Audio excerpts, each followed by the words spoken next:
Hello, and welcome to a weekly reading.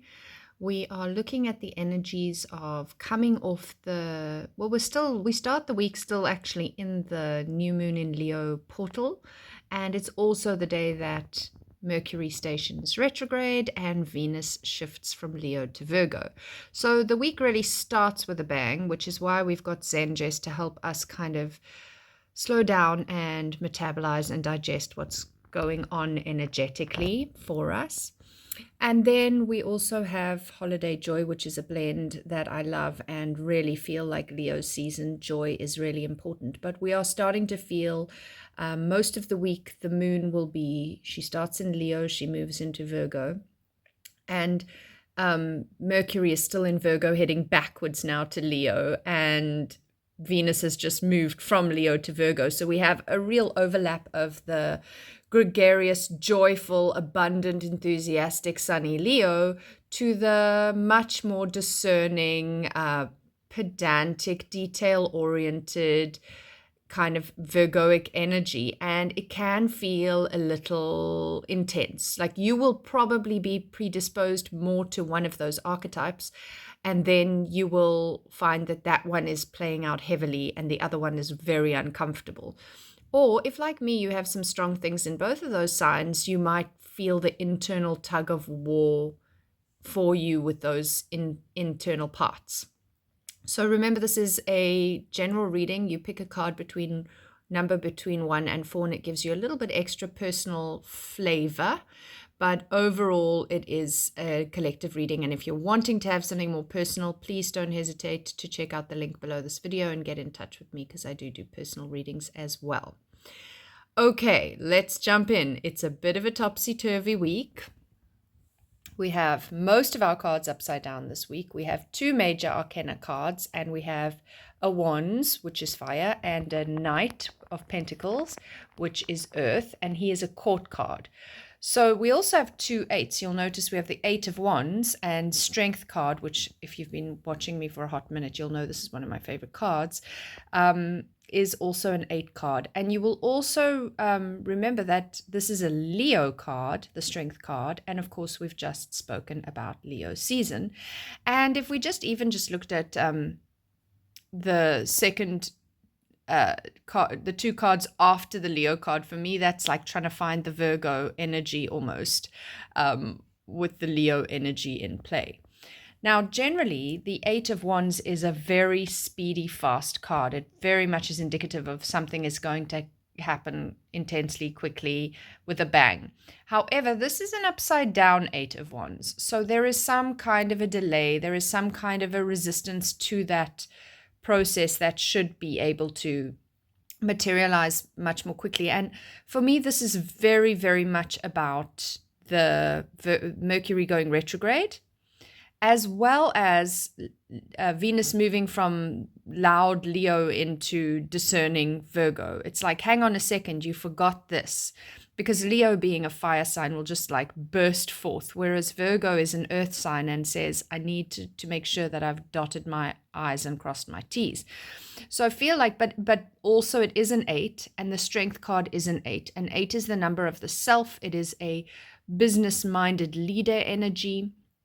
So that delay in that 8 of Wands is positive in terms of leadership. And the Strength card is very much a leadership card. It's the only one we've got the right way up this week. It is kind of a focal positive point.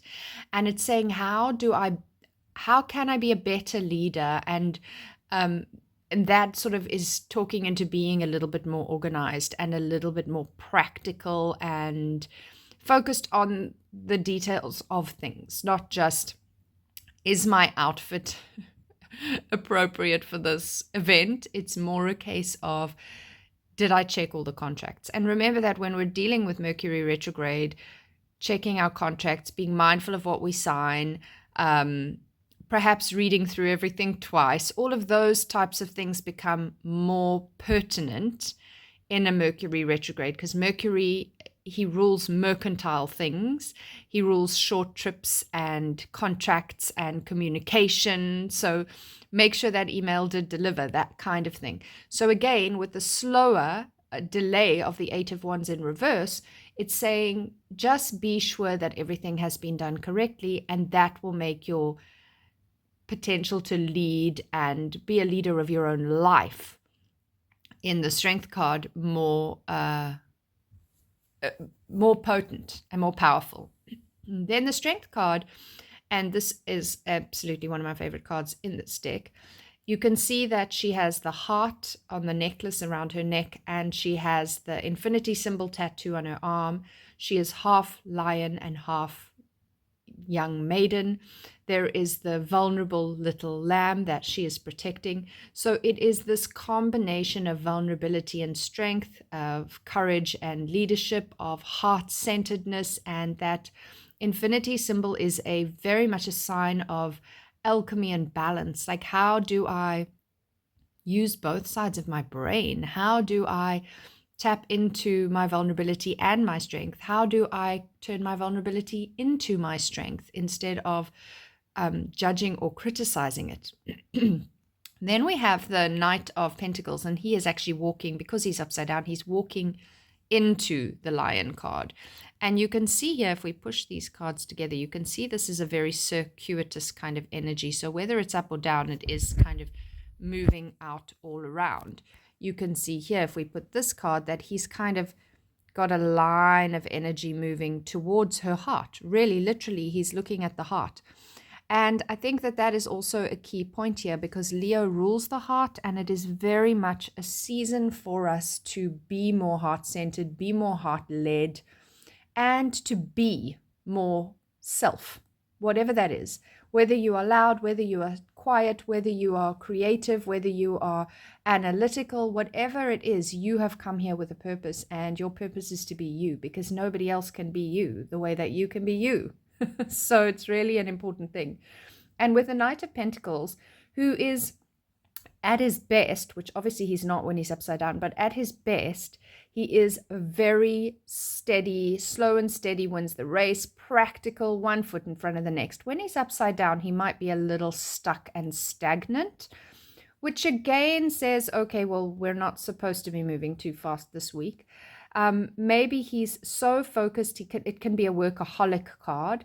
And actually, I love how he's looking at the heart there, because if you are working too much or investing too much time and attention in one area of your life, you don't have this holistic health, and you lose time to connect through your heart. You lose that heart connection, you lose the relational dynamics, because you're so focused on your work, for example. So if you tend to be a workaholic, this is a very good caution to you, and especially if you chose card number 3, to say, hang on a second, it's really time that I pay a little bit more attention to what lights me up.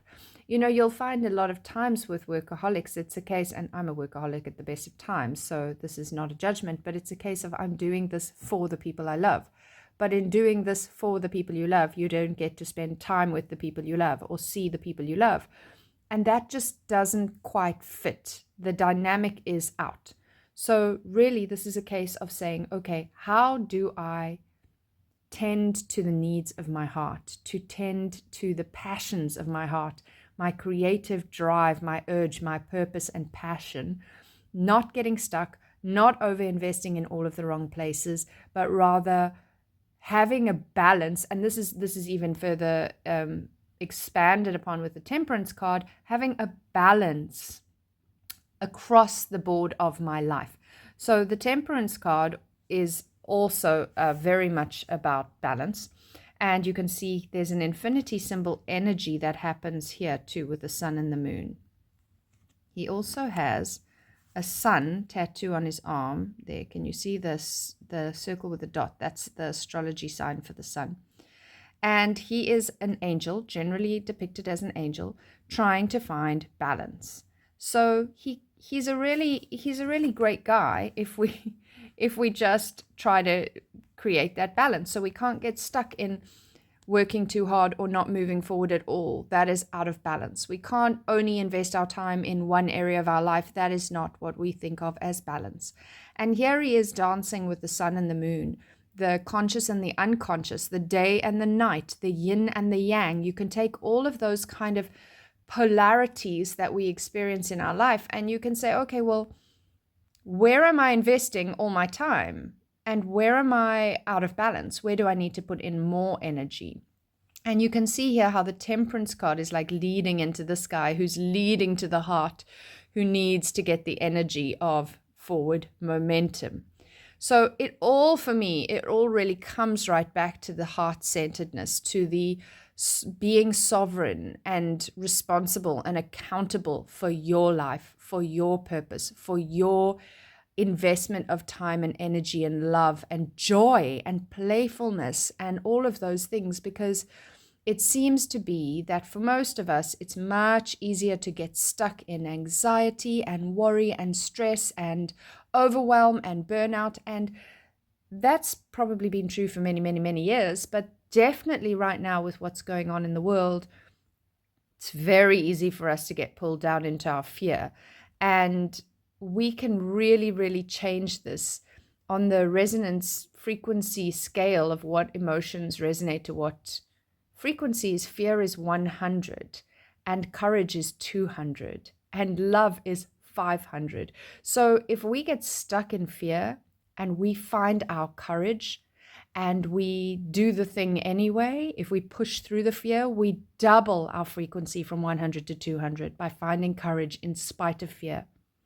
And then if we move into love, we are 5 times higher than the fear vibration.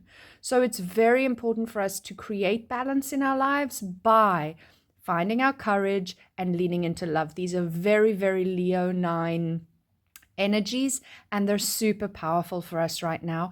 And with Pluto in Leo's opposite sign of Aquarius, that is the demand almost of the energies. Pluto says it's time to change, it's time to transform. And if you don't, because it's opposing that Leo energy, it's like, look in the mirror, you look at you work on you, and then you will be the best version of yourself to be part of a community, a global community. And so it's very, very important. And this week seems like an energy of slow down, do an honest accounting, look at where you need to be more courageous in order to be more authentically you. And then step into the courage and step into the love, the joy, the creativity, all of those beautiful Leo traits. And I think that that is the key for our week and maybe indeed for the next few decades. So I'm sending you much love and light. Thank you for your time. Thank you for watching. Please make sure to like, share, comment, subscribe, and I will be back next week.